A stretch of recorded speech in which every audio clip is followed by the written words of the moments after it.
അപ്പോൾ ഗുരുവായൂരമ്പലത്തിൽ എല്ലാവരും പോയിട്ടുണ്ടല്ലേ? നമ്മൾ പ്രദക്ഷിണം എങ്ങനെയാണ് ചെയ്യുക ക്ഷേത്രത്തിൽ പോയാൽ?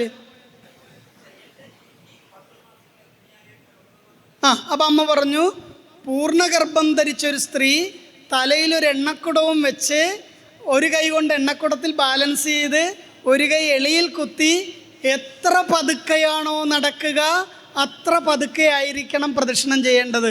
നിങ്ങളൊക്കെ അങ്ങനെയാണോ ചെയ്യണത് എന്ന് പറഞ്ഞ് ഇങ്ങനെ നടക്കണമെന്നല്ല പറഞ്ഞേ, പതുക്കെ നടക്കാനാ പറഞ്ഞ്, ബാലൻസ് ചെയ്തിട്ട്. നിങ്ങളൊക്കെ എങ്ങനെയാണ് നടക്കുക? അടിവെച്ച് വേണം നടക്കാൻ. ഗുരുവായൂർ പോയിട്ടില്ലേ? ചോറ്റാനിക്കര പോയിട്ടില്ലേ? ചില സ്ത്രീകൾ ഇതാ ഇങ്ങനെ നടക്കുന്ന കണ്ടിട്ടില്ലേ?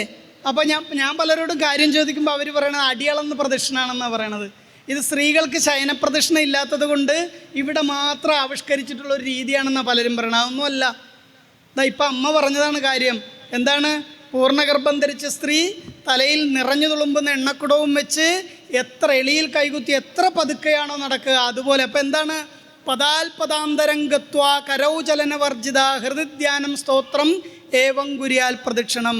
പങ്കജമുട്ടിൻ്റെ ആകൃതിയിൽ ഹൃദയത്തിൽ കൈകൾ വെച്ച് പദാൽപദാന്തരം പാദത്തിന്മേൽ പാദം വെച്ച് അടിവെച്ച് ഏതൊരു ദേവനാണോ തൻ്റെ വലതുഭാഗത്തിരിക്കുക ആ ദേവനെ ഭജിച്ചുകൊണ്ട് പതുക്കെ പ്രദക്ഷിണം ചെയ്യണം. എന്നാൽ മാത്രമേ പ്രദക്ഷിണം പൂർണ്ണമാകൂ. ഇന്നു മുതൽ ഇവിടെ ചെയ്യില്ലേ?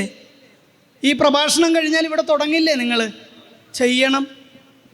സമയമില്ല, ഇനി സദ്യയുടെ സമയമായി, ആദ്യത്തെ ക്യൂവിലിരിക്കണം. ഞാനവിടെ എണ്ണീട്ട് വരുമ്പോൾ ഇവിടെ മുഴുവൻ കറികളൊക്കെ തീർന്നു പോകും. ഇതാണോ ഭക്തി?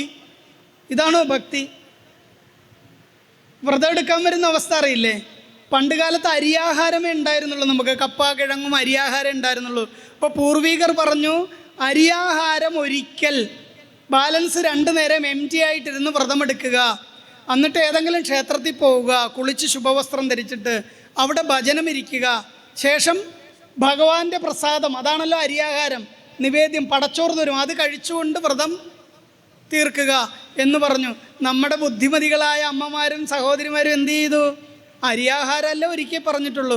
ഏത്തപ്പഴം പുഴുങ്ങിയതും ജ്യൂസ് ഒരു 4 എണ്ണവും 2-3 ടിന്നിലൊക്കെ ആയിട്ട് അമ്പലത്തിൽ കൊണ്ടുവരും.